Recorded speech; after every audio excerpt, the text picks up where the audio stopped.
Welcome back, everyone, to episode number 5 of our Greg Tech New Horizons series. We're going to jump right into it today with a quick little garden tour that I promised you. It is not quite complete yet. As you can tell, there's no fences. It doesn't look quite good, but it was effective in helping us actually get the healing axe, which is quite nice. You have the beautiful dirt fountain, a little onion patch, as well as all of these other plants here. Eventually, I will add more plants and decorate it a lot better. But for now, I think it's time we head to the Twilight Forest. All we gotta do is toss in our last flower and the diamond. Let's go. We had a little bit of bad luck. Nothing like the nether, but it ended up being quite dark because it spawned right on the border of an area that I didn't have access to yet, and our portal was super lucky to spawn high up in a tree. After I dropped down, I spent about the next 10 minutes building ourselves a little bit of a bridge from the mainland back to my portal just so I could have easier traveling. I also ended up forgetting torches, so I had to collect some of these glowing beetles just so that I could light up my area that I was mining in. The big reason why I wanted to come here was to get a bunch of nickel so that we can use that for making our copper nickel coils when we go for the EBF, as well as I wanted a lot of lead to make potent and a bunch of silver in case I wanted to go with the solar boiler route for power production. And in case you didn't notice, the clip from the lead ore vein is actually a little bit into the future. So you see we actually got some of our torches back, and more importantly, we eventually upgraded our hammer into the amazing steel hammer. When I got home, I was blessed with yet another blood moon. It was going alright. I dug myself into a hole like most people would, until I decided to do this.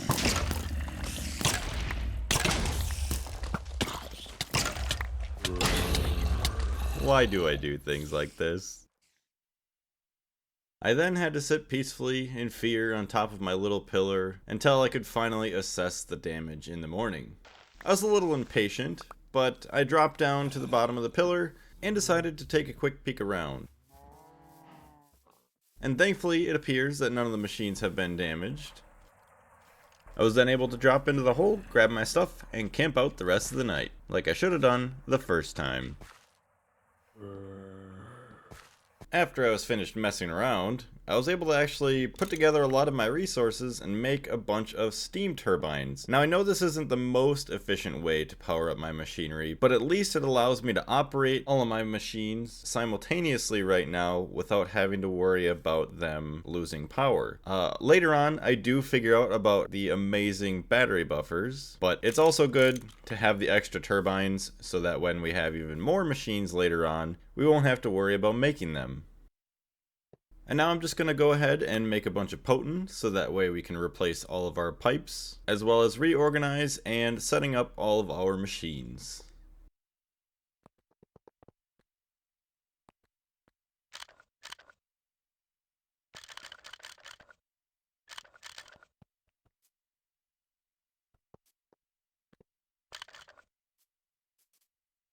As the true American I am, I was able to sniff out some oil in the local lands, and I brought over some equipment to extract some of that black gold. Now for those of you that don't know, the reason why we need oil is so that we can use it for making fuels, or also another big one that I'd go for right away is making the molten polyethylene, which will help save us some steel when we're going to make the machine hulls, as well as making plastic sheets for better and cheaper circuit boards. Now, this is getting to the end of one of my recordings, and something kind of weird happened. This was in 2.6.1 still before I updated. I logged out of the game, and then when I came back the next day, I spawned back at my normal spawn, missing all of my items. I had never died, and I just don't know what happened. It gave me a quest book as if I started from scratch. So I did have to go back and load up a backup, which is kind of sad. I did lose a little bit of progress, but it didn't take me too long to rebuild the oil pump that we had. After that, I decided to remove any grain of sanity that I had left because I wanted to start crop breeding. The real only reason why I wanted to was so that we could get stick reeds right away and that when we actually got ourselves an automatic harvester, we would have better access to raw rubber for making rubber a lot more efficiently. And it took roughly over an hour to get our first stick reed.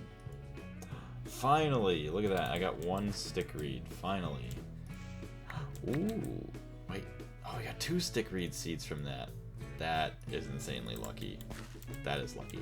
Over the course of the next 2 hours, I was able to get a couple more stick reeds, as well as some of these blaze reeds, which are pretty cool. They drop blaze powder and blaze rods, so you could easily get those without ever having to worry about going to the nether. Speaking of the nether, we went back so that way we can complete a couple more quests, specifically the ones relating to tetrahedrite. Who's that? Oh, it's a sheep. We're fine. For now. Hello, sheep. Now, you could take tetrahedrite and the impure piles and centrifuge antimony out of them, which is then used to make battery alloy to make batteries themselves, which are going to be very important for keeping all of our machines powered up when using them is in high demand. Just from my latest video, I'd assume. Oh, there goes the floor. And it wouldn't be a visit to the nether without my classic death of falling into the lava. Because of that. Because of that. Oh my gosh, dude. No, this is not what I wanted. Don't worry though. This time, I was able to get my stuff back pretty quickly, so let's forget that ever happened, and let's get to work.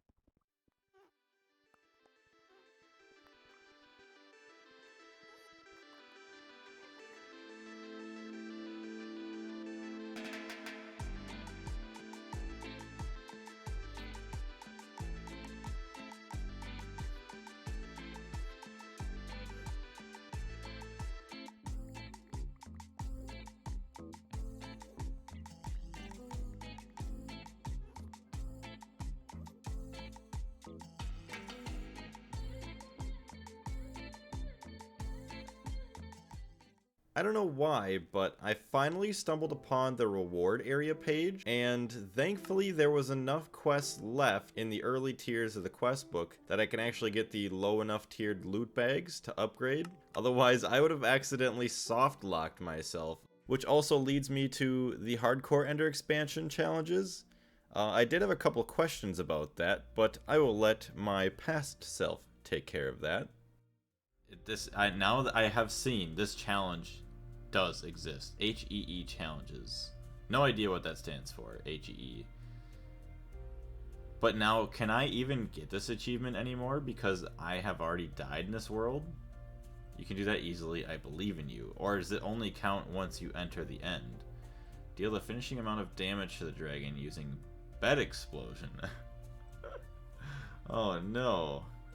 Don't kill a single enderman during the dragon battle. Yeah, it sounds like we're gonna have a fun time trying to get those. Hopefully, I'm able to actually reset the battle in case I do die to try and get the achievement. Otherwise, I don't know what's gonna happen. Obviously, I will continue to do everything else that I possibly can, but that would be quite upsetting if I couldn't get a couple of the achievements because of that. But getting back into the reward area, we're going to go ahead and actually trade up some of our loot bags to get some of these quests completed. Wait, you only need to turn in one set each time you complete the quest. Really? Wait a minute, I could have been doing this for food this entire time? Yes, Blaze. You could have been living life on loot bags, but you were too foolish to check the quest book to its fullest, and now we sit here throwing tomatoes at a book until it gives us something nice back. After spending a lot of time clicking buttons and harvesting plants, I was able to complete the slow food quest. Haughty cuisine to desert? Yeah, desert. Dessert loot bag trade. Huh? Trade 6 of the cuisine loot bags to get better one? A dessert? There's only the marshmallow in this one, so it's not really worth it. Well, I gotta do it for the quest anyway. That is so dumb. I literally just noticed as I was sitting here editing that I guess you could use assemblers to actually put the loot bags together, which is pretty nice. I don't have to actually sit and click who knows how many times trying to get this quest done. Because I love automation so much, I finally made the crop manager. That way I can actually just harvest wood while I'm worrying about other stuff, so that way we finally have plenty of fuel for all of our coke ovens. I also made a high pressure solar boiler with all that beautiful silver that we had gotten today. And now, let's go ahead and set it all up.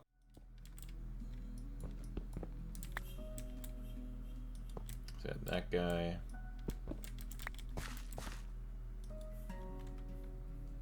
It's pumped out because I'm not constantly harvesting it.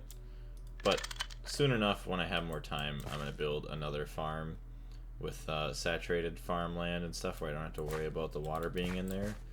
And then I'll build a bit more of an efficient thing where I can harvest 2 levels at once. But right now I just want something to be collected. So I'm not too picky about it.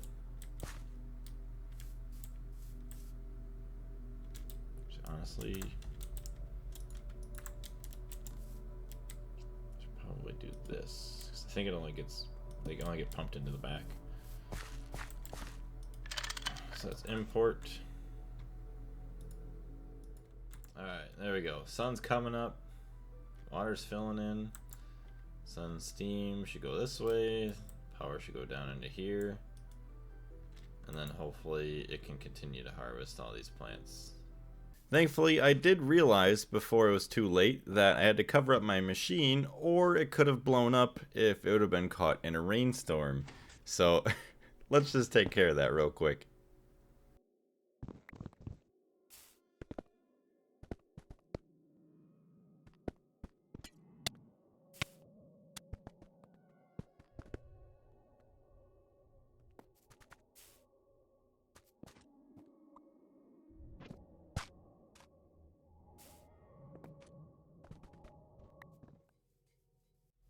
So these should be done, should be grown. Okay, that one was grown. Look at that, automatically. I'm so happy that we got that wood farm to actually work. I know this video is probably a lot shorter than a lot of you would have liked, but with all the older recordings, I didn't really know where to go with the storytelling, but I did still want to make sure to show you all some of the more important things that did happen. In the next video, though, that's where a lot of major changes are going to be happening, because we're going to be moving into our brand new base, as well as all of the gameplay footage will be taking place in the new update of 2.7.2. So we'll have all the new ores, the 2 new tiers that are laid out in the quest book, as well as all of the new Steam multi-blocks. So I am very excited about that. And thank you very much once again, everybody, for watching. I do greatly, greatly appreciate it. And thank you again to the channel members for supporting the channel. And we'll see you all in the next one. Blaze out.